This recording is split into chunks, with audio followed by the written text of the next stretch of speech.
Hello, everyone. I'm Jon Evans. Welcome to another episode of One-on-One. We're not even through the month of June, and already Ward Larsen has had a fantastic 2026.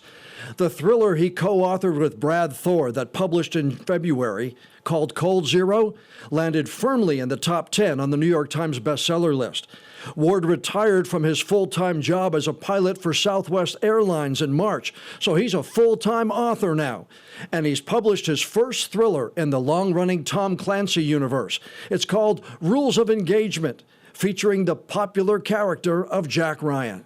And Ward Larsen joins us from his home in Florida. Ward, welcome to the One-on-One with Jon Evans podcast. Thanks for taking the time. Glad to be here. And I really enjoyed this book. I'm a Clancy fan for many, many years. I really enjoyed Rules of Engagement. Congratulations. It's a great read. Thanks. Yeah, I've been a Clancy fan myself for many, many years. And, it was 40 years ago that The Hunt for Red October came out. And I love that book. And I never imagined I would still be writing that character this far out. It's not surprising that this one has a lot to do with things that fly, given your background. But where did you come up with the premise? Well, it's when you come up with ideas, you're trying to think of things that haven't quite been done before. The previous writers in the series, Mark Greaney, Mark Cameron, and Andrews and Wilson, they all kind of have their strengths and they all bring certain things to it. Mark Cameron was a law enforcement guy. Mark Greaney wrote with Clancy for a few books, I think. And Andrews and Wilson, they're both Navy guys. So I wanted to bring a little bit of flavor, and nobody with an aviation background has ever written it. So I wanted to kind of bring a lot of the flight profiles into the game. When you write for the Clancy world, is there a process you have to go through, submitting thoughts for a book, submitting maybe a plot and get the go-ahead? Or do you just, once they hire you, they say, okay, go ahead and write, Ward Larsen, it's your book? Yeah, it's an interesting process, and I've talked with some of those other writers about it, but there's an editor at Putnam, Tom Colgan, who kind of runs the whole show with the estate. And what happens is you talk to Tom and you kind of look at the previous books, what's been done recently. And sometimes they like to kind of mix it up where they don't want to do a geopolitical thriller that is, just real all-encompassing. They do more targeted, smaller scale things. So they kind of go back and forth, and they also bring in different characters each time. They don't want to use the same, because in this Ryan universe, there are just, a lot of secondary characters. And Jack Ryan's always going to be in it, but there's usually others involved. And in this one, we decided John Clark had not had a real feature role in a while, so we were going to put him in there prominently. Now, the characters, you mentioned them, Jack Ryan, John Clark, Mary Pat, Arnie Van Dam has been in them. How much research did you have to do to keep the continuity growing? Because there are people who have read the books for those 40 years, and they know the Ryans, and they know the Clarks, and they know the Mary Pats. Oh, they do. And, I kind of limited the number of characters that were involved in this. Again, it's such a wide universe. Right. And those that I did use were the ones I was kind of comfortable with. And I also had to go back and research some things. I have all the books on electronically, and I can go back and search through to find details here and there. So I had to be careful, because there is a very dedicated fan base, and there are guys, a lot of them out there, guys and women, who know more about the Clancyverse than I do. But it was a challenge. But I stayed within what I knew. Yeah, well, Don Bentley, when I talked to Don, he's taken over a couple of different universes. He was in the Jack Ryan Jr. books he wrote for, and then he's now assumed the Mitch Rapp books. And he said the one message fans gave to him when he went in was, don't screw it up. Did you get some of that too? I have not directly, but you always feel that, yeah. And you don't want to, you want to get it right. You want to respect the series, because it has been done so well, as the Vince Flynn one has been for so long. So yeah, there's some pressure along those lines, yes. Do you picture a Jack Ryan when you're writing this? And I must tell you, when I think of Jack Ryan, and as I was reading your book, I always picture Harrison Ford. I know he wasn't the president in the movies he was in, but he played a president in Air Force One, so it's not that big a stretch. So I picture him as Jack Ryan. Do you have a picture of Jack Ryan as you're writing it? I don't really have that as I'm writing it, but if you ask me, what does Jack Ryan or look like? Yeah, I think of Harrison Ford too. It was just that first, the first one he was in, for Red October, and that's always been what I associated with. I know other people have played him. There's a TV series right now that's going on, a new with John Krasinski. Right. And by the way, there's no coordination between the literary end of it and the movie end of it. Those are totally separate universes for the, as the estate looks at it. How do you, as an author, separate yourself?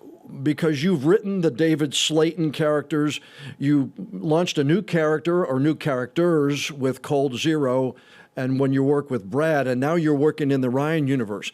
Do you have to maybe get out of the Slaton or put Slaton out of your mind? And how easy or difficult is that? It's not too bad. Generally speaking, you're only working on one project at a time. So, I spent 7 months writing this book, and during that time, other than a little editing for a few things, I really wasn't actively working on another book. So it's easier to segregate than you would think. Once you get in that, you put on your Clancy hat and start working with those characters, it works pretty well. How did Ward get interested in flying? I know you grew up in Florida. I think you went to college for pre-law, if I'm not Yes. mistaken. Was the plan to be an attorney and then kind of flying, just pardon the pun, flew into your life?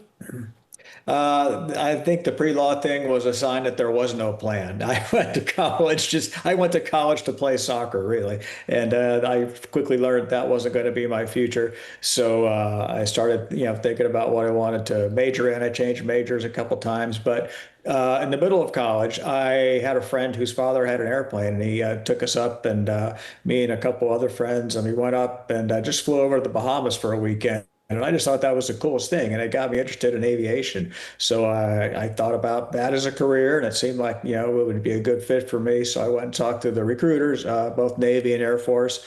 The Navy said, call us when you graduate. The Air Force said, sign here, and we'll send you to pilot training. So I went with the Air Force. And never look back, I take it? I mean, it seems like it fits you like a hand in a glove. Yeah, it was a good fit for me for whatever reason. But yes, I spent 7.5 years in the Air Force, and after that, I went to Southwest Airlines, and I just retired from that. So I'm done flying for now, and now I'm a full-time writer, and I'm enjoying that. No more travel. To those of us who just fly with other people at the controls, is flying? I mean, you flew T-37s, T-38s, A-10 Warthogs in the military. You flew almost 2 dozen missions in Desert Storm. How long does it take to maybe accommodate from a single engine Piper to the ones in the military to the big Southwest Airlines jets you flew for so long? Going into the military was a bit of an adjustment, just the speed at which things happen. Dex takes some, getting used to, and that's what pilot training is all about. Everybody has some background in flying just to get screened to get into the Air Force. As far as going from the Air Force, from the A-10 to a Boeing 737, parts of it really were not. The airplanes flew both almost similarly, actually. The A-10's a big airplane, and the speeds at which you're flying around, things like that, weren't all that much different. The way they handle. So it was more the mission, what you're doing with it, going out and flying low and fast and shooting things every day versus, going from, you know, the DFW airport to Houston or something. It's a whole different mindset. And one of the other things that's different is, and I kind of took a piece of getting used to in a good way, is when when you're in the airlines and you set the parking brake and you're done for your 3-day trip, you're done. You don't really think about that job at all, which is not always the case in the military. You don't really ever have a full day off. There's always that work in the back of your mind. When and where was your first solo flight? Do you remember that? And do you remember the feeling? Yeah. It was. I took some flight lessons when I was in college, and it was at Orlando Executive Airport, just a Cessna 172. And I remember my instructor's name was Tweet Coleman, a female. She was great, and so yeah, I remember it to this day. Yeah. And the feeling was just freedom? Is that what it gave you? Yeah, it was. I think there was some satisfaction and having the confidence to do that, go up by yourself. And yeah, it's a very procedural thing, really. You kind of just get it drilled into your head, all the little procedures and checklists you go through. So you kind of get in that whole mindset. And the Air Force is very much that way, where it's very procedural, a lot of checklists. And so it was good training. Well, that's what I was going to ask you. There are checklists that pilots have to go through. Do you have a checklist for writing too? Do you have to have a certain amount of things on your desk, or do you have notes? Are they similar in the checklist world? No, they're very different, actually.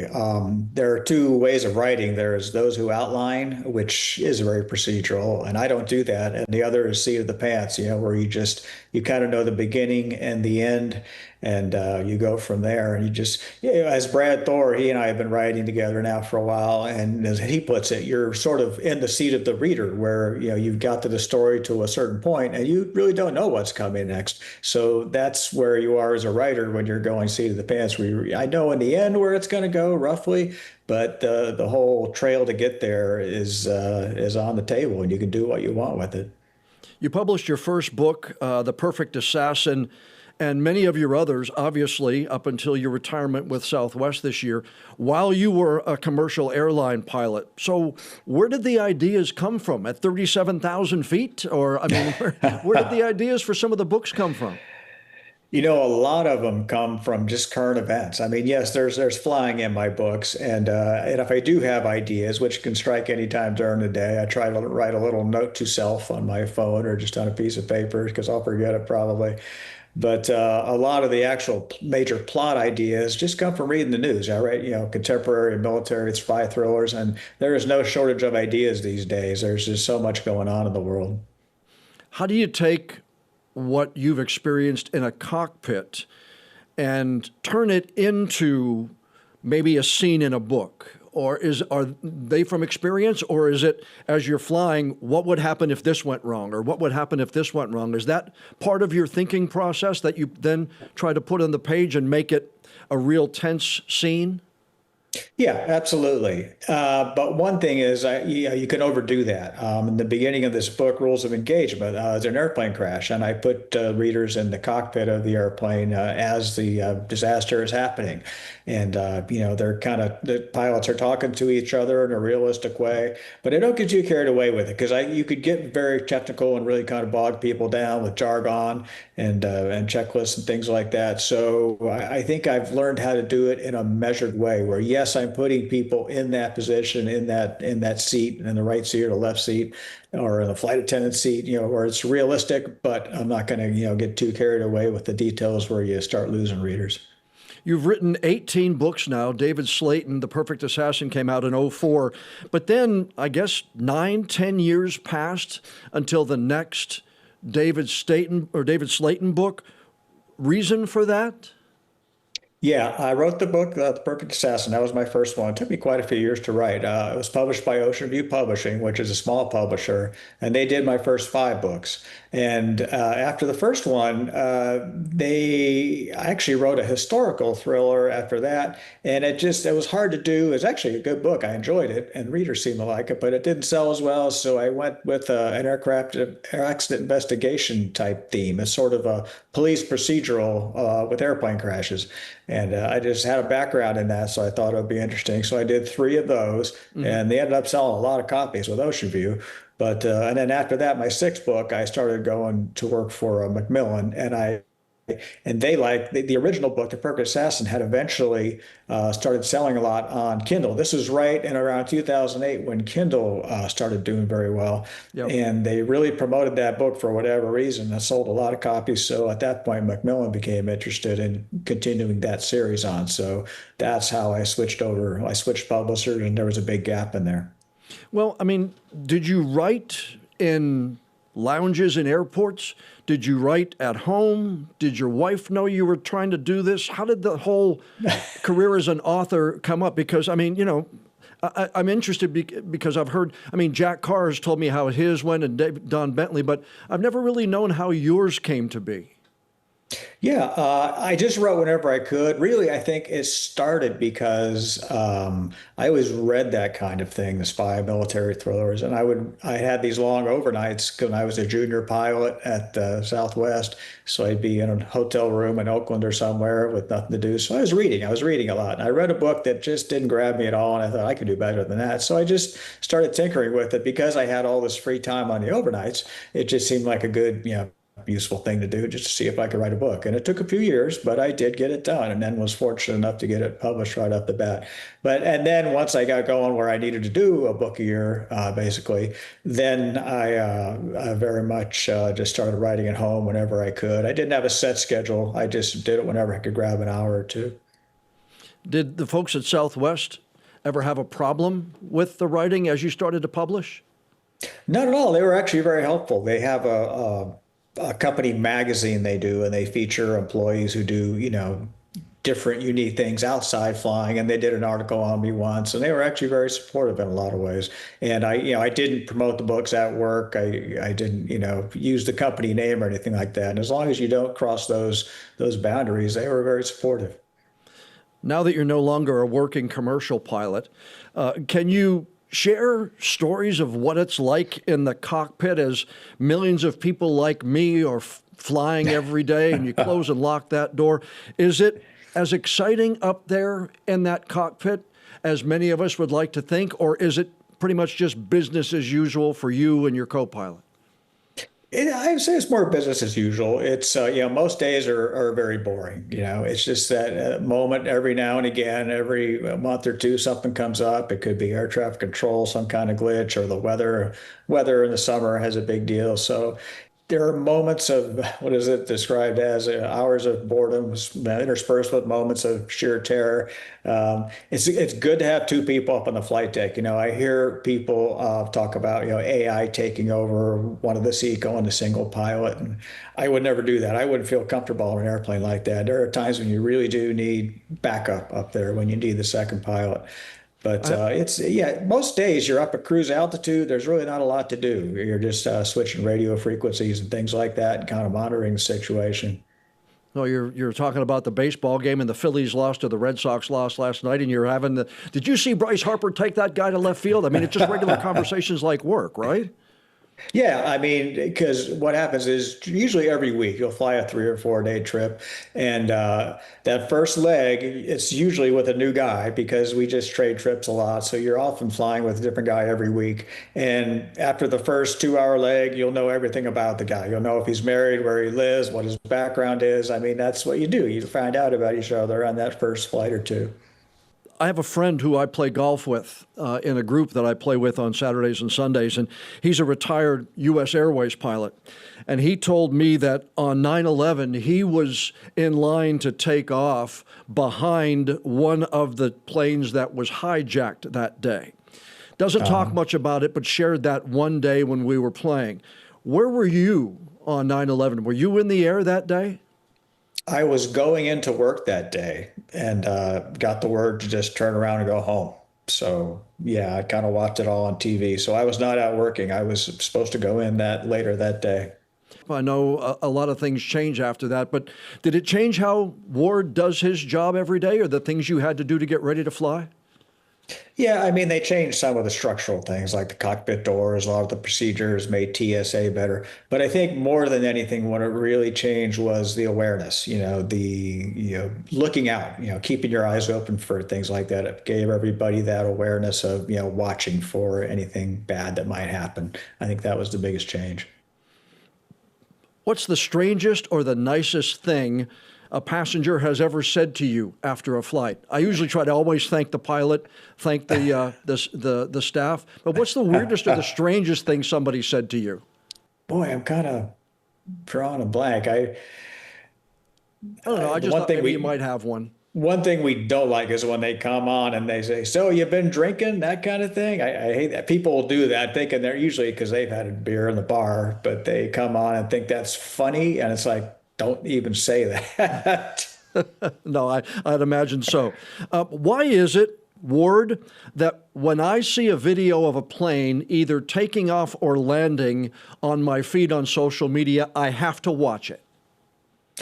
Yeah, we've always had that, it's soaring in the sky. I mean, everybody does that. Yeah, you're right. I mean, an airplane goes over in the sky, you just kind of have to watch it. It's just, I guess it's not a natural thing for humans. And some people, that whole thing where, we all know about Bernoulli's equation and why there's lift on the wings and things like that. But just, being up, hovering in the air like that, there's just a little bit of disbelief sometimes. Everybody has it at some point. Yeah, it always, and again, it could be from inside the cockpit, it could be from the side, it could be from the tower, or it can be from one of those, the landing strips that back right up to a beach that when they take off, they blow people into the water. Yeah. I can't stop watching them. Yeah, it's very video centric. I have a video when I retired recently. They did a thing where as I taxied in, they had the fire trucks come out and they spray arcs of water over your airplane. So yeah, and it was very photo friendly. Another thing I've always wanted to know, pilot speak. It's all, I think they make fun of pilots sometimes about the way they talk on the communications on a plane. I think Family Guy even overdid it one time with Quagmire. But are you taught to be really quick, short, to the point when you talk, not only in the comms on the plane, but when you're speaking to the tower? We're not taught to do that, but when you've, flown probably 20,000, said the same spiel 20,000 times, I think it just becomes automatic and they don't even think about it. Some more than others. Some guys do try to get a little conversational. Some guys will come out and, get on a PA and actually face the passengers as they do it. But yeah, there's a real temptation to just get on there and make your spiel, and you've done it, so many thousands of times. It just comes out that way. Did you ever want your kids to go into aviation or writing? I wanted them to do what they wanted to do. My oldest actually is in aviation. He's a pilot for Southwest, and he actually was my first officer on my retirement flight. So we flew together about a half dozen times. So it was very cool. I was going to ask you, how special was that? I never wanted my son or my daughters to go into TV. I said, do something else, please. Don't get into TV news, please. But I imagine that had to be really special for you. It was, and it wasn't, it was his choice. I would never try to push him into that, but it was his choice. But yeah, he wanted to go to the Air Force Academy, and he's flying for Southwest now, and he's very happy being there.